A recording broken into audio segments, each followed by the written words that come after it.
Harjutus, töötajate andmed. Harjutust tehes ei tohi seda sisestada ülevalt alla, vaid vasakult paremale.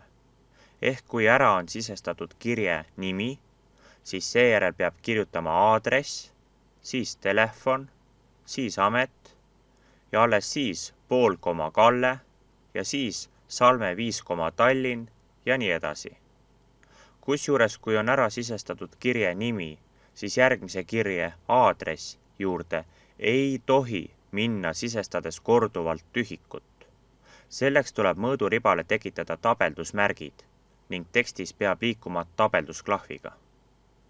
Enne kõike peab ette kuvama mõõduriba, mille sai sisse lülitada ülevalt paremast nurgast nupu View Ruler ehk joonlaud alt. Nüüd, kui mõõduribale ühe korra hiirega klikkida, siis tekib selle peale üks nurk, mida kutsutaksegi tabeldusmärgiks.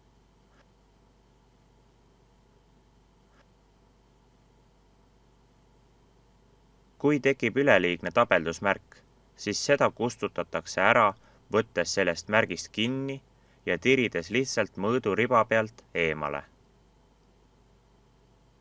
Kui tabeldusmärk tekib vale koha peale, siis saab seda liigutada, võttes sellest kinni ja liigutades seda mõõduriba peal vasakule või paremale poole. Kui kõik tabeldusmärgid on õigete kohtade peale ära sisestatud, siis kirje nimi juurest saab järgmise kirje aadress juurde minna vajutades klaviatuurilt tabeldusklahvi. Ning iga kirje lõpus tuleb vajutada taaskord sedasama tabeldusklahvi.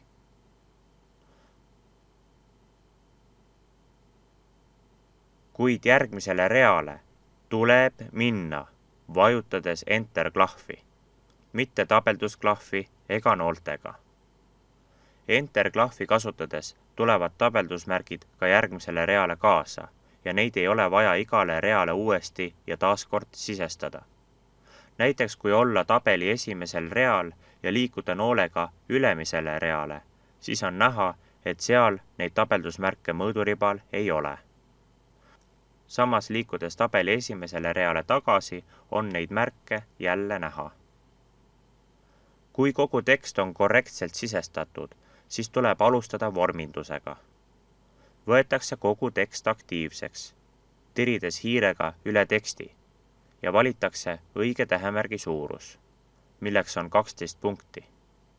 Samuti valitakse teine kirjastiil. Siin harjutuses on kirjastiiliks Courier New.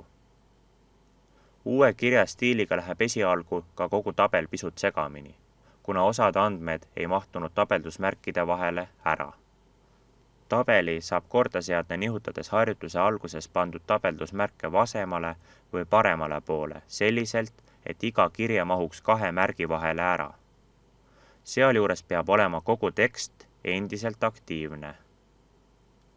Võimalik on ka veel kogu lehe piire nihutada. Seda saab teha mõõduribalt, liigutades valge ja halli piiri tekstist kaugemale. Oluline on jälgida, et hiir muutuks siin selliseks, et mõlemal pool on noolekesed.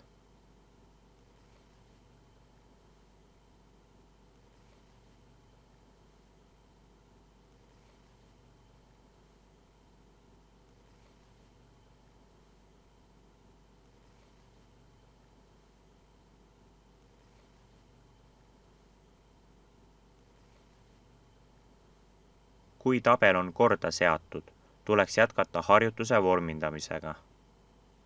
Esimesele reale saab joone alla tekitada võttes esimese rea aktiivseks ning avaleht menüüst valida ääriste nupu alt all ääris ehk Home menüüst valida Borders nupu alt Bottom Borders. Samuti tuleb muuta esimene rida rasvaseks. Pealkirja ei viida kunagi keskele kasutades tühiku või tabelduse klahve. Keskele joondatakse pealkiri avaleht menüüs asuva nupuga keskele ehk Home menüüs asuva nupuga Center.